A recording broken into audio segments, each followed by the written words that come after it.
Ever feel like there's this gap between, like, the things you really want to do and actually, like, getting them done? Yeah. You know, you want to, like, learn a new skill, or you want to finish that big project you've been putting off, or just feel more like you're in the driver's seat with your life. Totally. But there's something missing, right? Like a hidden gear you just can't seem to engage. I think a lot of people struggle with that. Well, today we're going to dive deep into that exact thing. Awesome. We've been spending some time with this book Well, called The Achievement Habit by Bernard Roth. I love that book. And let me tell you, it is seriously packed with ways to make that shift Right. from, like, just wishful thinking to actually getting stuff done. Absolutely. So I think our listeners are really going to get a lot out of this. I think so too. Now, you know, I'm always looking for the most efficient path to knowledge. So before we get into the nitty-gritty, Okay. can you give us a quick rundown of who Bernard Roth is? Yeah. So Bernard Roth is one of the co-founders of the Stanford D.school, Oh, wow. which is like this hub for design thinking. Okay. And what he does that's so cool is he takes those design thinking principles, Right. you know, like understanding people's needs and coming up with creative solutions. Yeah. And he applies them to personal achievement. Interesting. So it's like, think of your life as this design challenge. And Roth is giving you the tools to tackle it, I like the that. toolkit to actually achieve your goals. Okay, so we've got this design thinking expert Yeah. who's written this book about building an achievement habit. Exactly. And our mission today is to unpack that for our listeners Great. who are, like me, Uh-huh. wanting to learn these powerful ideas Yeah. without getting bogged down in a bunch of jargon. Absolutely. Straight to the good stuff. Just the practical stuff we can all use. Exactly. So where do we even begin with this whole achievement habit thing? Well, Roth starts with a really fundamental distinction between trying and doing. Interesting. And at first glance, it might seem like just semantics, Yeah.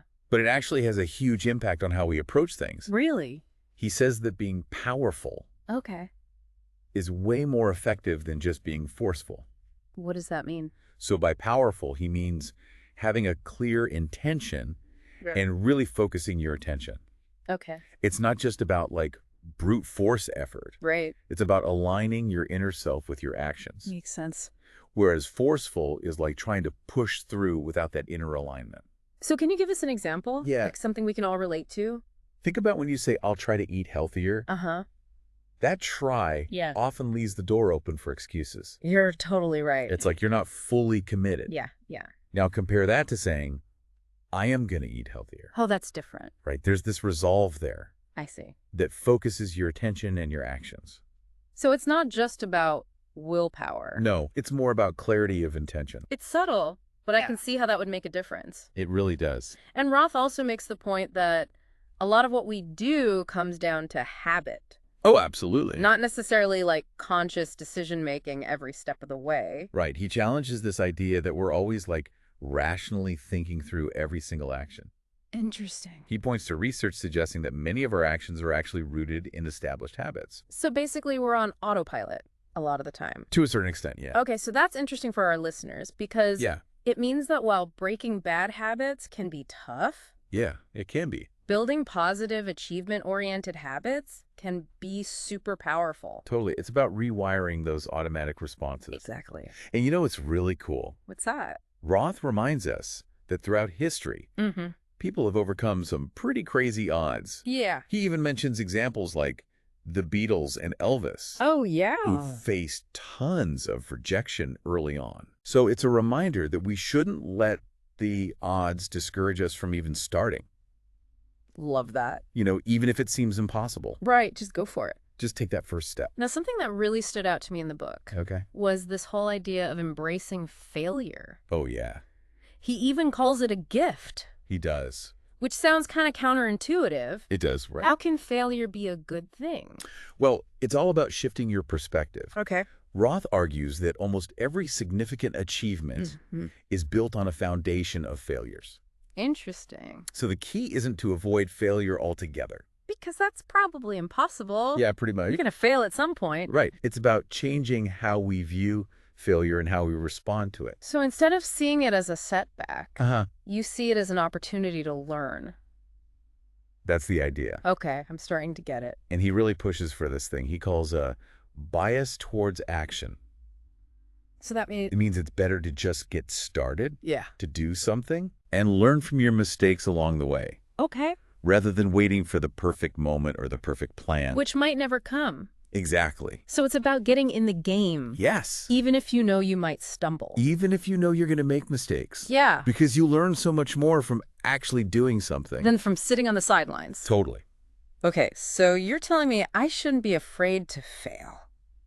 Well, not afraid is maybe a strong word, Okay. but you should definitely view failure as valuable feedback. Right. It shows you what doesn't work. Uh-huh. It helps you refine your approach. Yeah. And it ultimately gets you closer to your goal.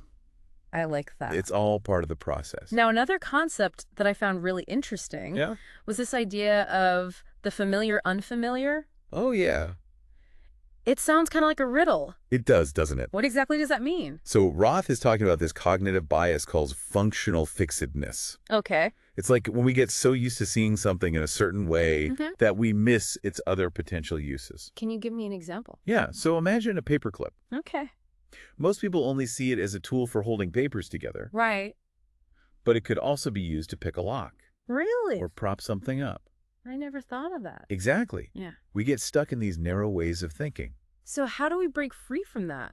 Roth suggests challenging our assumptions Okay. and the labels we give to things Right. by actively trying to remove those labels Uh-huh. or even relabeling something in our minds. Okay. We open ourselves up to new possibilities. So you're saying that the words we use Yeah, actually influence how we see things. absolutely. Interesting. And he even mentions studies that show how powerful relabeling can be. Oh, wow.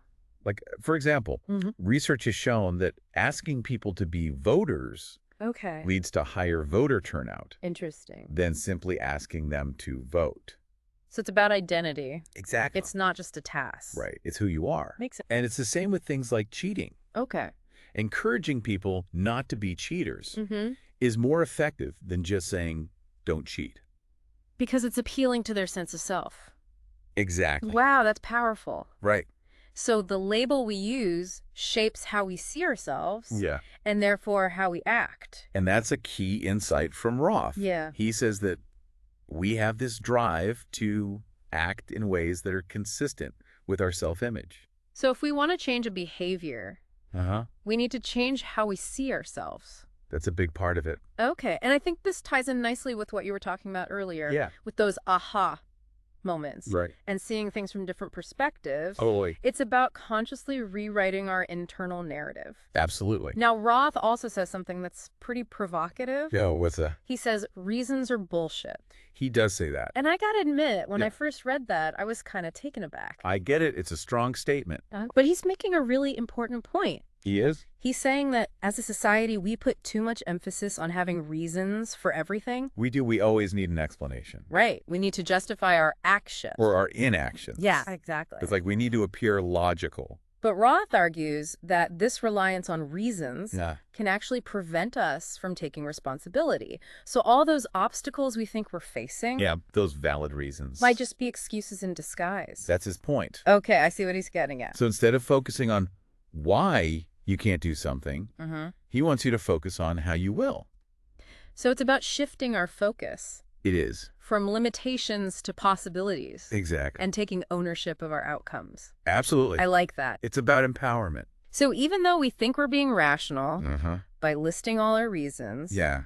we might actually be holding ourselves back. That's the irony. And this ties into the importance of believing in yourself. Oh, yeah, for sure. Believing that you can actually get things done. That you're a doer and an achiever. Exactly. Roth says that your self-perception is a huge factor in what you're able to accomplish. So if you don't believe in yourself, it's going to be that much harder to achieve your goals. It's like a self-fulfilling prophecy. Right. If you think you can't, you probably won't. But if you believe in yourself, Yeah. you're more likely to succeed. Exactly. And he also talks about making sure you're tackling the real problem. Oh, that's a good one. Sometimes we get stuck because we're focused on a symptom Right. rather than the underlying issue. It's like putting a Band-Aid on a broken bone. Exactly. And Roth uses design thinking Okay. to help us dig deeper and ask the right questions. To get to the root of the problem. Precisely. Okay. So we've talked about the importance of mindset, Uh-huh. but it's not all about individual effort, is it? No, not at all. Roth also emphasizes the value of learning from others Absolutely. and collaboration. He even brings up Steve Jobs No, and a quote from Picasso. that's right. He quotes Picasso saying, "Good artists copy, great artists steal." And he's obviously not advocating for plagiarism, Of course not. but what he is saying Yeah, is that we shouldn't be afraid to learn from those who have come before us. exactly. We don't have to reinvent the wheel every time. We Right. can stand on the shoulders of giants. I love that analogy. So it's about smart innovation, Yeah. building on existing knowledge. Instead of starting from scratch every single time, Right. it's about being resourceful. And Roth also talks about something he calls radical collaboration. Yeah. What does that mean? So it's about building genuine relationships with others, Okay. fostering true friendships, Mm-hmm. not just transactional connections, Right. where you're only focused on what you can get out of it. So it's about mutual benefit. Yeah. And about being a good collaborator, Okay. showing appreciation for the people around you. So it's a more holistic view of success. Yep. It's not just about individual drive. Right. It's about how we connect with and learn from the world around us. Exactly. And speaking of connection, Yeah. Roth dedicates a big chunk of the book He to does. the impact of language. The words we use. Yeah. It's a really powerful concept. Tell me more. So Roth says that the language we use, Uh-huh. both in our thoughts and in our communication with others, Okay. shapes our perceptions, Interesting. our actions, Yeah. and how others perceive us. Can you give me some examples? Yeah, so one of the big ones is the phrase, "I have to." Okay. He suggests reframing that as, "I want to," I want to. right? Because it highlights the element of choice. So instead of feeling like you're obligated, Uh-huh. you're empowered. Exactly. You're choosing to do something. I like that. It's a subtle shift, Yeah. but it can make a big difference in your motivation. And he also talks about replacing I can't Uh-huh. with I won't. That's another good one. So instead of focusing on your perceived limitations, you're emphasizing your volition. Your conscious decision not to do something. It's taking control. Exactly. Okay, what else? Well, he also stresses the importance of owning your perspective Uh-huh. by using phrases like, "I know," or "I think," Okay. rather than making broad generalizations. Like everyone knows. Yeah. Or "we feel," So it's about taking responsibility. for your own thoughts and opinions, Exactly. being clear and direct. And he even offers a specific structure He does. for giving constructive criticism. Oh, yeah, that's a good one. Tell me about that. So instead of the traditional feedback sandwich, Okay. he suggests starting with 2 genuine "I like" statements. So you focus on the positive first. That's right. Okay. Then you pause, Okay. and then you offer 1 "I wish" statement. Suggesting an area for improvement. Exactly. And the key is to avoid the word but. Yes, because "but" negates everything you just said. Right. It's like you're taking back the compliment. well, So it's it's that- a more direct and supportive approach. It is. I like that. Now, Roth also talks about how we frame the challenges we face. The problems. Right. He offers a really simple but powerful redefinition. You did it? He says that a problem is simply any situation you want to change. Okay. And by reframing these problems as opportunities, Yeah. we can shift our mindset. Toward solutions and growth. Exactly. It's about seeing the potential. And this connects back to his concept of being the cause in the matter. Oh, absolutely. What does that mean exactly? It means taking full ownership of your circumstances. Both the good and the bad. Exactly. So you're not a victim of circumstance. No, you're an active agent in your own life. You make choices Uh-huh. and you influence outcomes. That's the idea. So it's about cultivating that inner sense of agency and control. Even when things feel uncertain. Exactly. And finally, Roth touches on the relationship between work and leisure, Okay. suggesting that they're not necessarily opposing forces, Interesting. but rather complementary aspects of a fulfilling life. So it's all about finding that balance Right. between striving for achievement and enjoying the journey. Exactly. Wow, we've covered a lot of ground today. We have. We've talked about the power of intentional action. Over just trying. Yes. Seeing failure as a learning tool, Breaking free from those mental traps. like functional fixedness. Right. The importance of taking responsibility. And the impact of our language. It's a lot to process. It is, but it's all really empowering stuff. It is. And for our listeners who are always looking to learn and grow, Mm-hmm. Ross, the achievement habit offers a really practical framework for taking control of their lives. And turning aspirations into reality. Exactly. It's about making things happen. So as you go about your day-to-day, Yeah. I want you to consider a problem you're facing Okay. and relabel it as an opportunity. Interesting. What new possibilities might open up for you? It's a powerful shift in perspective. It is. Thanks for joining us for this deep dive. Into the achievement habit. It's been a pleasure. I'm so glad we could do this. Me too. I hope our listeners got a lot out of it. I think they did. Until next time. See ya.